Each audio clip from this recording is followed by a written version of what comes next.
Thank you all speakers for the presentations. Let's move on to the panel and the Q&A portion. So before we get into the details, first question for Matt and Jason. Why get involved in this project? What stood out that made this so interesting to you? Well, I shared that a little bit. We didn't pick it, it picked us, right? But the reason we went after it was because it was so hard. No one had done it before, and it wasn't like we were fast following somebody who was already having success. We kind of love the opportunity to go first. That's really our signature at my company and the culture that we have. So and it's probably the other reason James had kept it secret for 2 years. We wanted to know that it was going to work before we told people about it. Makes sense. Yeah, I think from the ROUSH perspective, we're just fortunate enough to be connected to, people that have really good vision and companies that, are well funded and can, continue to move forward with projects. And I think that's that's something we'd like to do every day. We'd like to help get things on the road. So we're just fortunate to be connected to all these innovative companies. Excellent. So same question, but let me pose it slightly different and more broad. Ms. Furr, it makes sense JTA is looking at EVs for its future. But can you talk a little bit about the behind-the-scenes process and why JTA is going down such an innovative process? Sure, I can do that. It's technical why. Okay.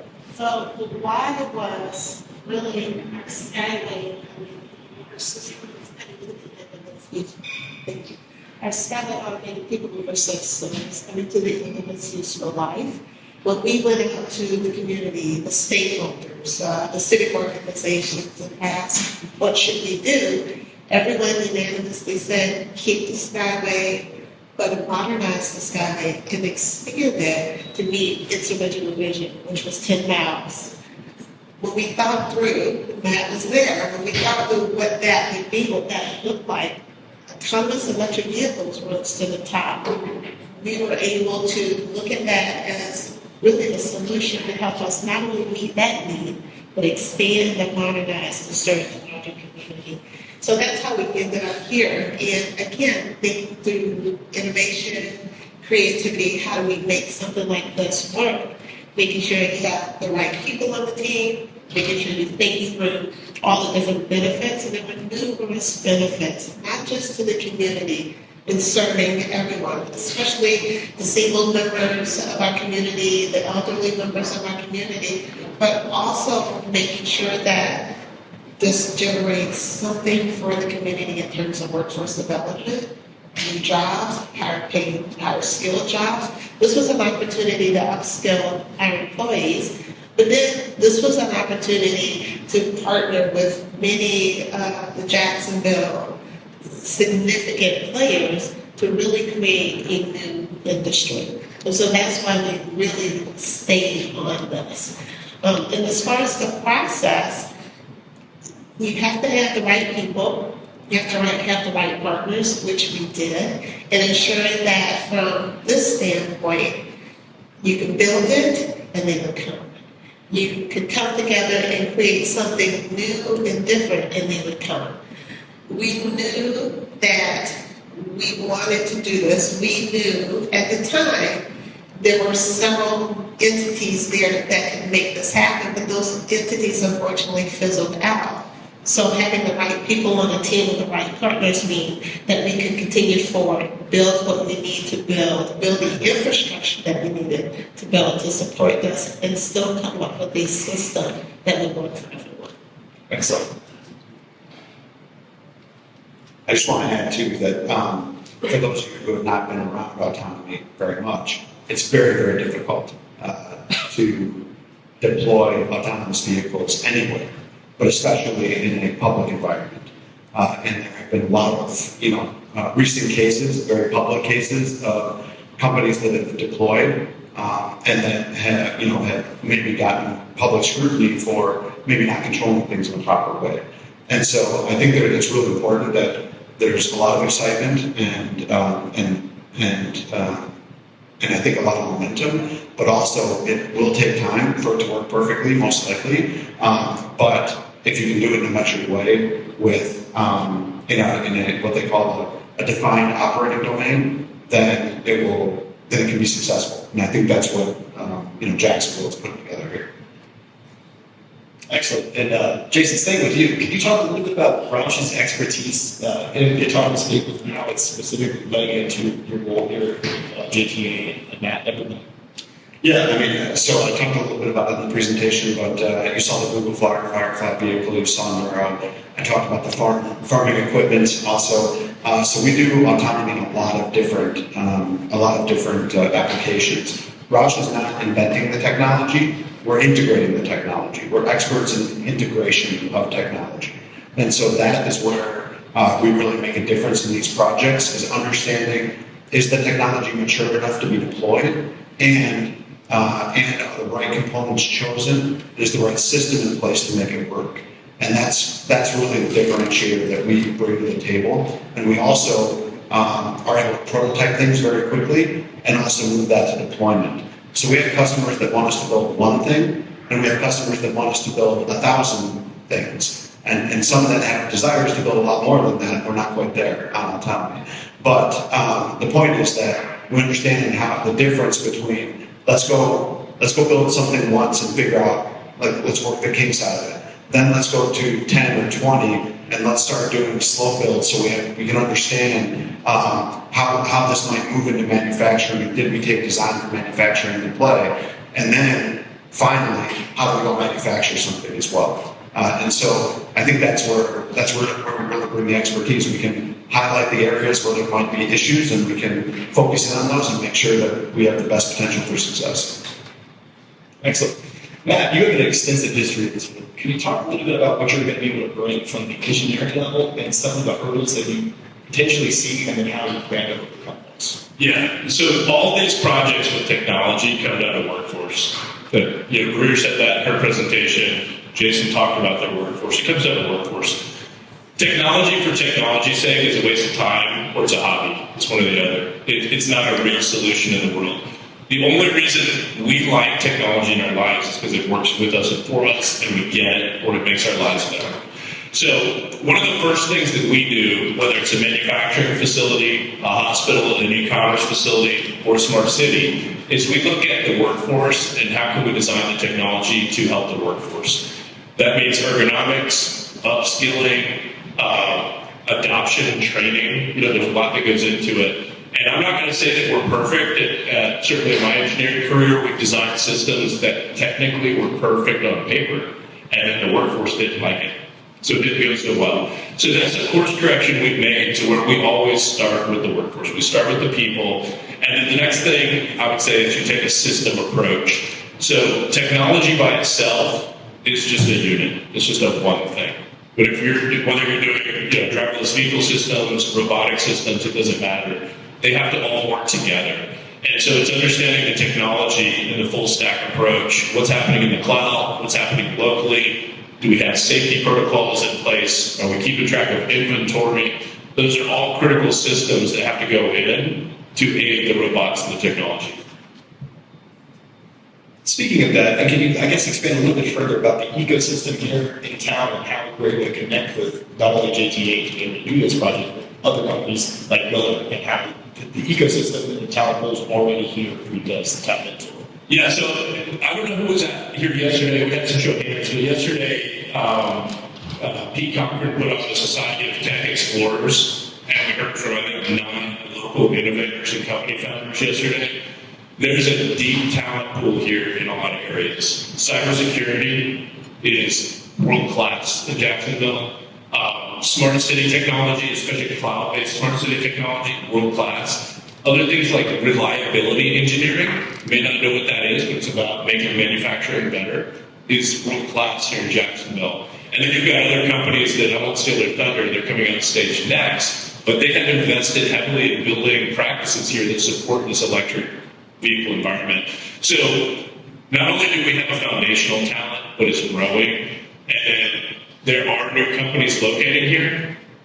I think you'll hear some of that later. So as we look at Jacksonville, I think one of the things we haven't done is tell our story. Like, the main reason we're here is to tell our story.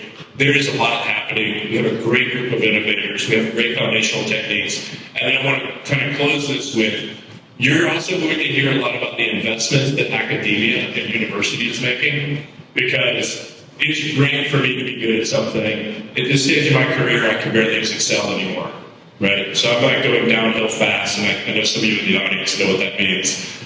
I'm on the wrong side of technology now. So the young generation, as we got a young man here in the front row, his generation is what's going to carry us forward, building on top of this framework. And so we do need strong partnerships with academia to turn out the right type of talent, offer the right programs, and attract talent from out of the city to the city that wants to stay here. Excellent. Furr, switching subjects, can you talk a little bit about some of the largest regulatory and practical roadblocks to the wide-scale deployment of automation in the U.S. and specifically how you in Jacksonville are planning to address those? Sure. I will say this, when it came to the roadblocks and addressing them, I can put this into two categories. First, from a public acceptance, getting the public comfortable with being able to ride on an autonomous vehicle, especially when they may hear about different other incidences elsewhere, but also government acceptance. And that's where the regulatory and policy stand would come in. Have been able to overcome the challenge with the public is getting out, telling people about what we're doing, taking the vehicles out, the autonomous vehicles out, showcasing them to students at public schools, helping them to champion the message, but also working with academia, like Matt mentioned, and creating partnerships to where we can start curriculum, where we can deploy demonstrations, where we can have people touch and feel and see. So that's a part of getting over the public acceptance. The regulatory, that one, we're continuing to work with our federal partners on that. And that's important. If you use $1 of federal money, even if it's in a grant application, you have to abide by the federal motor vehicle safety standards coming out of NHTSA, the NHTSA standards, and of course, Buy America. Those things will continue to be in place for using federal funds. One of the things we have been aggressive in working with our federal partners as to how do you start to change some of that policy so that agencies like the JTA can deploy this technology for public transportation. And more importantly, how do you create that ecosystem so that anyone, the new manufacturer per se, wanted to come in to the United States to actually manufacture electric autonomous vehicles, there is a roadmap for doing that. We've been really, really good at working with the partners to help them see the value, mostly the economic value, by making those changes, by considering an on-ramp for Buy America. You may not be able to have 100% or even 70% of all components in your autonomous vehicle as Buy America, but at least start thinking about a 2-year on-ramp to get companies and agencies to that point.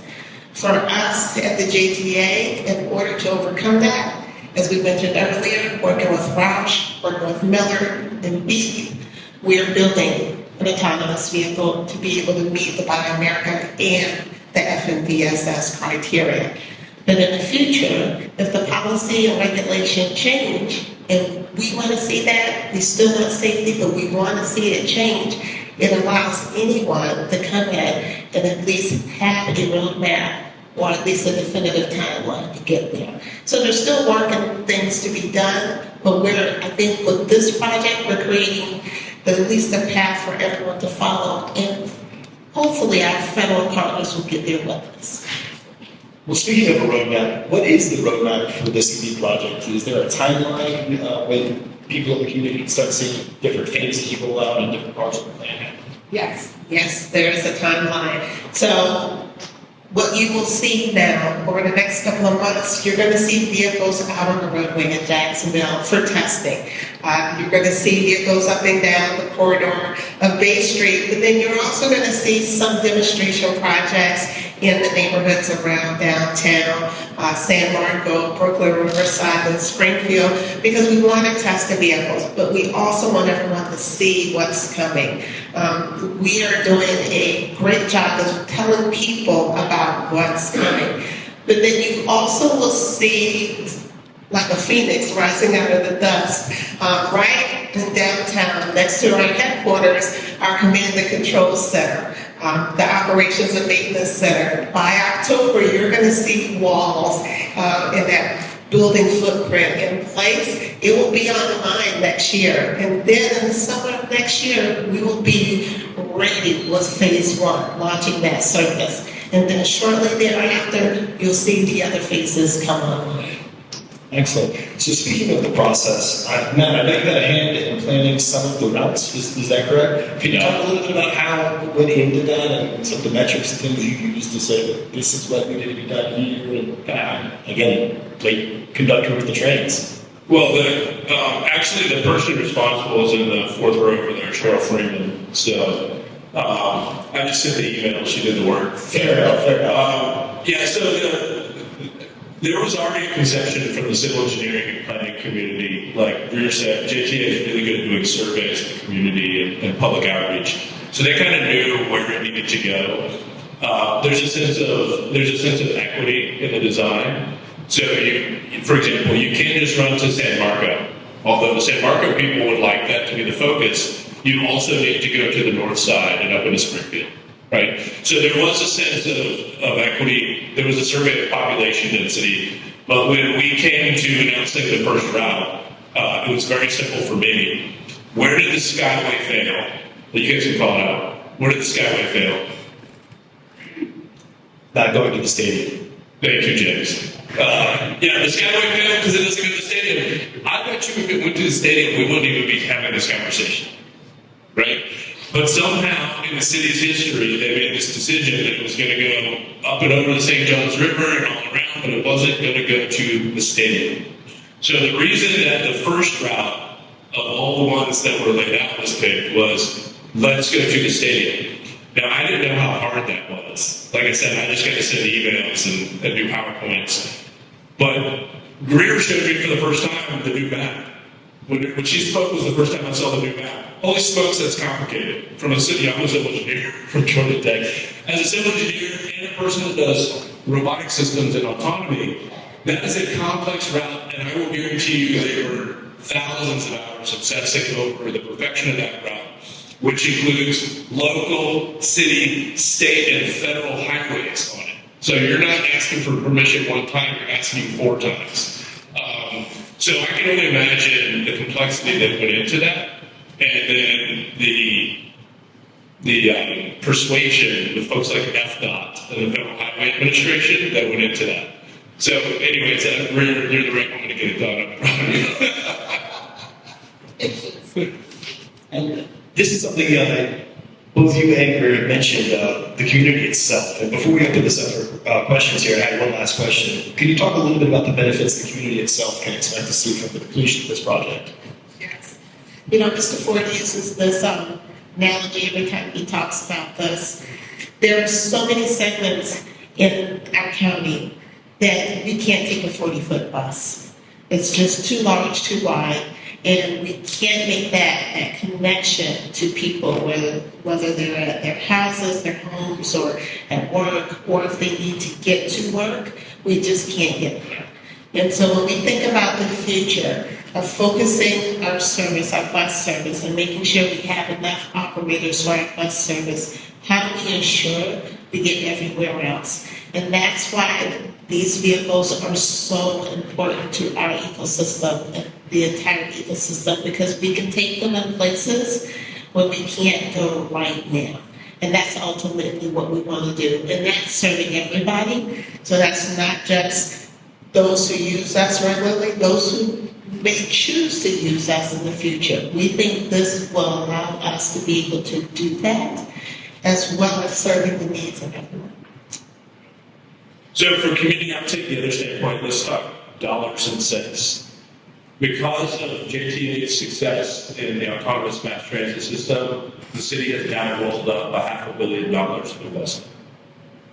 And there's only a handful of things that Jacksonville can say that fit on that list. The stadium, the port, I guess, and the UTC. They've rolled up over $500 million in investment.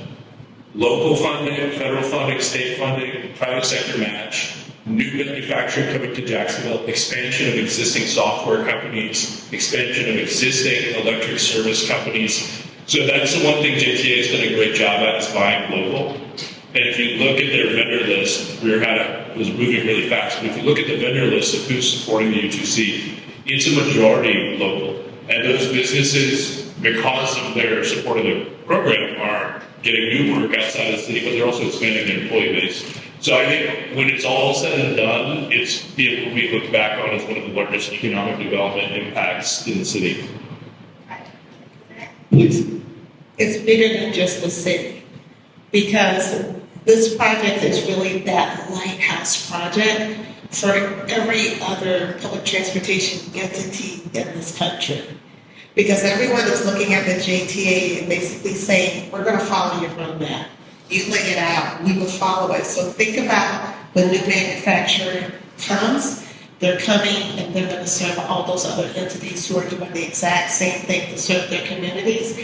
And they're going to be going elsewhere outside the country. So that's that economic impact that not only benefits us, it benefits the country, it benefits globally, and for all of the different entities, local, independent agencies like the port, like the airport, everyone benefits from this Lighthouse project. That's why we at the JTA call it a game changer. Excellent.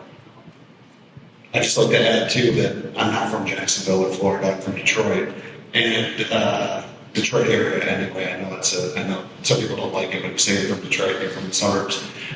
But the point is that I got heard about Jacksonville, and I'm like, what the heck is going on in Jacksonville? Like, I need to go see it. So I'm glad I'm here, seeing it in person, hearing it in person. But it is bigger than just Jacksonville. It's bigger than the city. It's bigger than the state, because there are only a handful of companies or a handful of cities that I keep hearing about, and Jacksonville is definitely one of them. So congratulations. Thanks to all three of our panelists.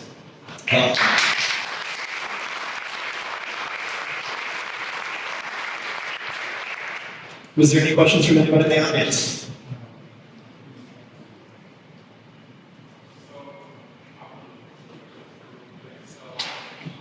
Yeah. Was kind of interesting because my friend was like, how can you see that issue? But how did that map out to you pretty much in the whole rap of the country? Knowing where it snows and like knowing how people talk about ports or identify that. So I want to know from your mind, how do you first identify the issue, and then how do you look about that problem to assess it? Yeah. The question was around identification of the problem and this kind of niche issue of snowing in airports and shutting them down. The first part of your question is we solved it with young guys like you. So when I need data crunched, I don't ask the guys that are starting to lose their original hair color. I just ask the young people. And then they ask ChatGPT and I get an answer. So that's how we solve it, is just using people for data analysis, and then I can coach them, hey, I need you to merge publicly available data sets with GIS data, as an example. So I can coach them on what to do, and then wait for that feedback. So that's number one. And then the reason we decided to go after it was there's the big company approach, like Uber or Airbnb, where you're going to go create an industry and you're backed by unlimited capital, and but you're going to try to scale across the world as fast as you can, right? And that is probably not the right model for Jacksonville. The right model for Jacksonville is to be much more capital efficient, and you have to look at where you can make an impact, bootstrapping, and with the least amount of invested dollars. Because our community we don't live in Silicon Valley, so we're not trying to fund the next big thing, and then we have a high risk tolerance that if it just doesn't work, we just say, oh well, we're fine with that. In this community, I think there's a high expectation that the things we say are the things we do, right? And that it will work or have a high potential to work. So that's why we chose this, is because I personally knew the federal market. We were talking about all these regulations. Yeah, those are the regulations we're abiding by. We understand how to make product in America, thinking the federal government how to certify it as made in America. We understand federal grant programs. We were talking about how she got $12.5 million and then magically rolled it up to $500 million. That is the federal formula, by the way. So that's the playbook. So I knew that if we could get the first seed money from the federal government, we could roll out a company from there.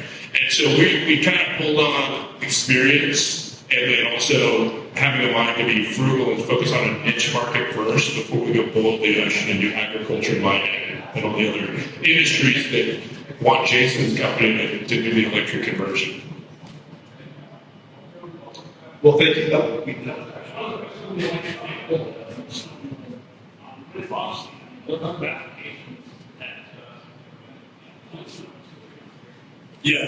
So the vehicle, good point. That snow vehicle is huge, high power. It's 2,000 diesel horsepower equivalent. So it's usually a twin engine vehicle when it's an ICE vehicle, internal combustion. And it's only used between 1 month and 4 months out of the year, right? Worst case scenario, a little longer than that. So it is designed to be what's called a vehicle to load or vehicle to grid vehicle. ROUSH did the engineering for that.